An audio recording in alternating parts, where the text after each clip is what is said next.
Amis du jour, chalutations. Pour les petits nouveaux, moi c'est Sekhmet et je vous souhaite la bienvenue dans mon podcast littéraire. Dans mon émission, je vais tenter 3 fois par semaine de vous donner envie de découvrir des livres de tout poil, récents et moins récents. Alors, si ça vous tente, c'est par ici la suite. Aujourd'hui, je vais vous présenter Rencontre au parc Inode de Aoyama Michiko, publié aux éditions Nami. Dans ce roman, nous allons partir pour le Japon, dans la nouvelle résidence Advance Hill fraîchement construite. Dans ces nouveaux appartements sur 3 étages, dans un quartier calme, nous allons y rencontrer Miyahara Kanato, un élève de 4e année.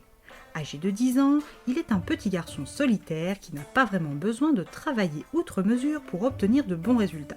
Il s'entend bien avec tout le monde sans pour autant s'être lié d'amitié avec un autre élève.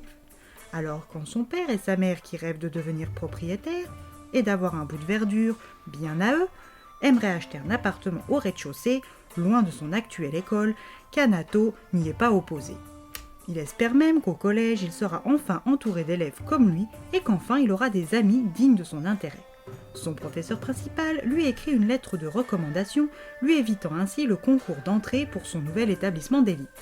Une fois la rentrée passée, Kanato comprend très vite qu'ici non plus, il n'est pas à sa place.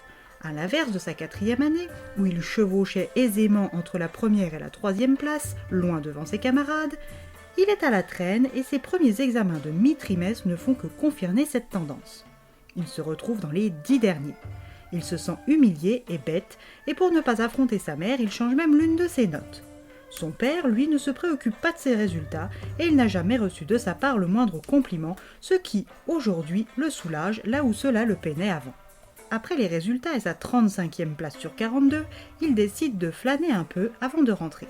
C'est là qu'il tombe sur un parc isolé dans un ancien quartier résidentiel.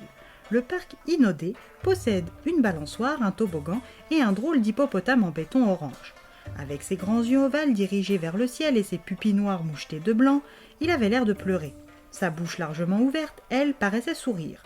Son nez large et retroussé, placé loin du sommet de son crâne, lui donnait un air ahuri et insouciant. Kanato, tout concentré qu'il était sur sa statue, n'avait pas remarqué la jeune Shizukuda Mifuyu, une camarade de sa classe qui se balançait. Mifuyu va lui apprendre que cet hippopotame s'appelle Hippoiko Hippocrate et que sa légende veut qu'il peut guérir les gens. Il suffit pour cela de toucher la partie du corps d'Hippoiko correspondant à celle qui fait souffrir pour qu'elle soit guérie. C'est d'ailleurs comme ça que la tenancière de la laverie Sunrise Cleaning aurait été guérie de sa hernie. En discutant, il apprend qu'elle aussi éprouve des difficultés scolaires et surtout en géographie et qu'elle a un petit boulot au restaurant d'okonomiyaki du quartier. Après avoir touché la tête d'Hippoiko et s'être fait une première amie, Kanato progressera-t-il sans effort? Dans la résidence flambant neuve qu'est Advance Hill, il y a Imurasawa, 35 ans, son mari Yoshitaka et sa fille Mitsuo qui rentrent en grande section. Dans sa nouvelle école très sélecte du nom d'Ibari, elle va devoir s'adapter. Mais son temps d'adaptation est très rapide, ce qui n'est pas le cas de Sawa. Ancienne vendeuse dans le prêt-à-porter, Sawa regrette d'avoir perdu son aisance en public depuis qu'elle est devenue maman. Chaque matin, le rituel du trajet jusqu'au bus, puis le au revoir et la prévention des discussions avec le groupe des mamans des autres enfants. Pour permettre à sa fille une bonne intégration, elle s'est fait accepter par Madame Nishimoto Akemi, la chef du groupe, qui a un fils de 11 ans et une petite fille, Henri, en classe avec Mitsuo. Madame Maejima Fimi, 35 ans, Madame Yukimura Kao, 37 ans. Entre elles, elles s'appellent toutes par leur prénom, sauf Akemi, qui en sa qualité de chef, reçoit une marque de respect supplémentaire en se faisant appeler Madame Akemi. Sawa n'est vraiment pas à son aise avec ces 3 femmes, mais se compose un visage et un comportement neutre pour sa fille. Une autre maman vient déposer son fils tous les matins avant de repartir sans être accaparée par le groupe. C'est une certaine Madame Kinigawa, une femme qui travaille en plus d'élever son fils Tomoki. Un comportement désapprouvé par le clan de Madame Akemi, mais que Sawa admire et envie secrètement. Cette maman intentionnée arrivera-t-elle à se fondre dans le rôle qu'elle s'est choisi ou sortira-t-elle des clous pour s'épanouir après sa visite à Hippoiko Hippocrate du parc Inode? La jeune Nizawa Shiharu, 29 ans, est wedding planner. Elle a déménagé récemment avec ses parents à Advance Hill. Depuis quelque temps, elle est très gênée par ses oreilles.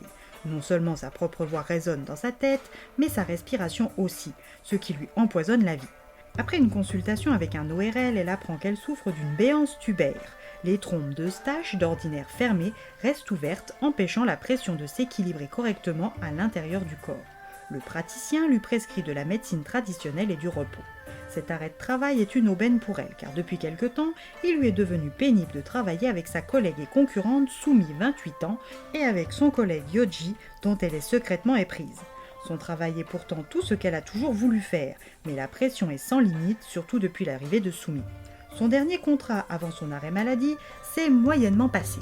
Son client, un cinquantenaire, exigeant et volubile, avait eu l'air contrarié le jour de ses noces. Elle suppose que c'est son manque de professionnalisme qui en est la cause, ce qui, en plus de ses oreilles, termine de la déprimer. Ses parents, qui sont tous les deux professeurs, lui laissent le temps de guérir à son rythme, mais elle, qui a toujours été une active, ronge son frein. Au détour de quelques courses, elle rencontre Hippo et la patronne de la blanchisserie Sunrise Cleaning. Après les deux rencontres, Chiharu trouvera-t-elle l'origine de son trouble? Retrouvera-t-elle le chemin du travail? Le petit Hippo Hippocrate, qui se nomme ainsi car c'est un hippopotame, va aussi apporter son aide silencieuse à Tachihara Yuga, son camarade Suguru, et à monsieur Misobata Kazuhiko et sa femme Miyako, tous résidents du quartier proche du parc Hinode ou de la résidence Advance Hill. Si vous voulez savoir comment cette petite statue en béton orange a changé toutes ses vies, il ne vous reste plus qu'à lire Rencontre au parc Hinode.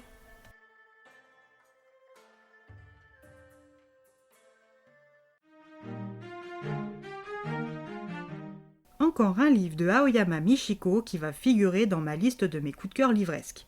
Une plume douce, des personnages complexes et attachants, des histoires avec un début, un milieu et une fin, le tout dans une ambiance particulière qui résonne agréablement en moi et qui me fait passer un bon moment à chaque fois.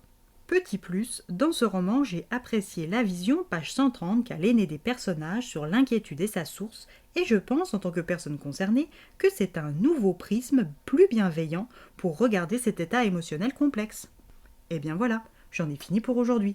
J'espère que cet épisode vous aura plu et vous aura donné des nouvelles idées de lecture.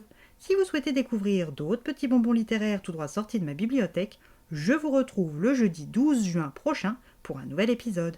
Et si d'ici là je vous manque de trop, n'hésitez pas à me rejoindre sur mon compte Instagram, @leslectures de Sekhmet. Sur ce, chalut les amis, et à la prochaine.